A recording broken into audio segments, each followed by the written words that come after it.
There is a shift among some younger people, especially young men, towards a more conservative or right-wing direction. President Trump was able to get a lot of young men to vote for him at the last election.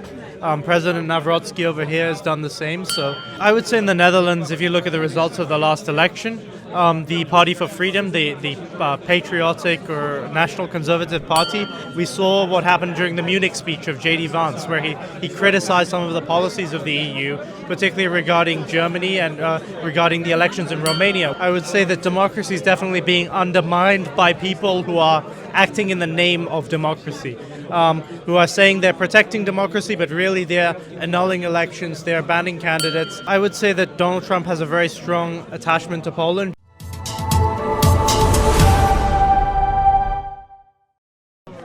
Hello, I'm Jay Patel. I'm the International Director of Republicans for National Renewal, and also I'm involved with the Transatlantic Sovereignty Institute in the US, and my role involves building bridges and deepening relations between European and American conservatives, and that's why I'm here today at the ECR Youth Congress. So how do you see the conservatism nowadays? Is it common among young people or in the United States or in Europe? How do you see?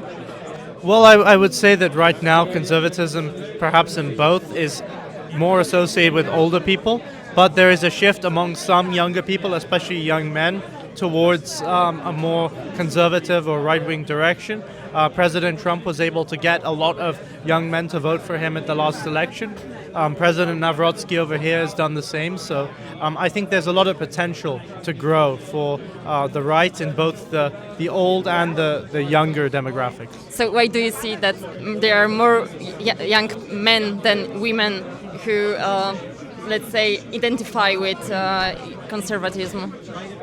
I think it's, to some degree, it's cultural because women are exposed to a lot more feminist doctrines, and whereas men feel the implications of these feminist doctrines. And that perhaps is why a lot of men have shifted to the right. Also, generally, women tend to be more compassionate, and this leads to them being more favorable towards migration than perhaps men are. As you were born in the Netherlands, maybe do you see that even there, I mean, we know that there is like left-wing,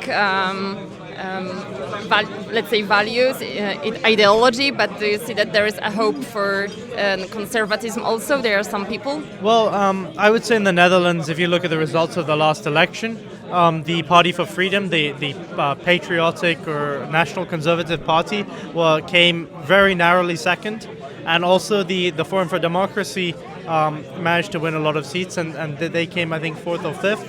And the first party appeals more to the older right wing, and the second party appeals more to the younger right wing. So perhaps in the Netherlands there are different parties targeting different age groups. Mm-hmm. And how do you see conservatism in Poland? Is it similar to the United States or quite different? Well, I would say again here it's a multi-party system, so that's a fundamental difference. You have maybe three main conservative parties here. You have PiS, Conservatism, and the KKP, and all of these are getting a significant amount of votes. And the challenge perhaps of Polish conservatives is being able to reconcile these competing and rival parties and form a governing coalition that can serve conservative ends.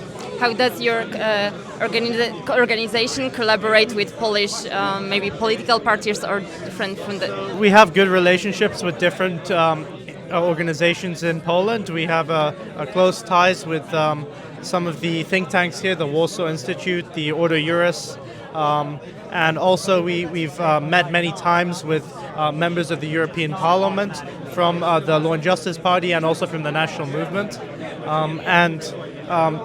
Before the election last year, we also worked on a report on why Polish Americans should vote for Donald Trump and J.D. Vance during the election there, because there are a lot of Polish Americans in key swing states in the U.S., like Wisconsin, like Michigan, and like North Carolina. So about the European Parliament, do you see that the European Union is open to the conservatism and to collaborate with the United States in this field? Well, I think this is an interesting topic you've raised just now. The European Union as an entity is quite hostile, I would say, to conservatism in the United States. It's very hostile to Trump, certainly, and this is why we saw what happened during the Munich speech of J.D. Vance, where he criticized some of the policies of the EU, particularly regarding Germany and regarding the elections in Romania, where there was a candidate, Călin Georgescu, who won the election, and then his victory was annulled. And then the same thing happened with Marine Le Pen. She was banned from contesting the election in France. So this is an ongoing trend in Europe right now, and it's something that will cause a rift with the United States. Do you see that? Do you think that Europe can lose democracy or something like? In what direction are we going? I wouldn't say necessarily lose democracy, but I would say that democracy is definitely being undermined by people who are acting in the name of democracy, who are saying they're protecting democracy, but really they're annulling elections, they're banning candidates, they are arresting political opponents, as actually happened here in Poland as well. So this is something that's very concerning for the current U.S. administration.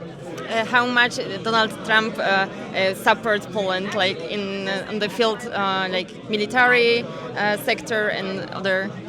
Well, I would say that Donald Trump has a very strong attachment to Poland. During his first term, he gave his famous speech in Warsaw, and even during President Nawrocki's original run, President Trump supported him and endorsed him, and he's very happy now that President Nawrocki is there. So I would say that the role of President Nawrocki is essential in maintaining that core U.S.-Poland relationship and ensuring that it stays consistently strong on a military level and diplomatic level as well. And why have you come here, and what do you expect from such events? So I've come here just to meet more Polish conservatives, get to know some of their ideas, and learn more about where the Polish conservative movement is going in future.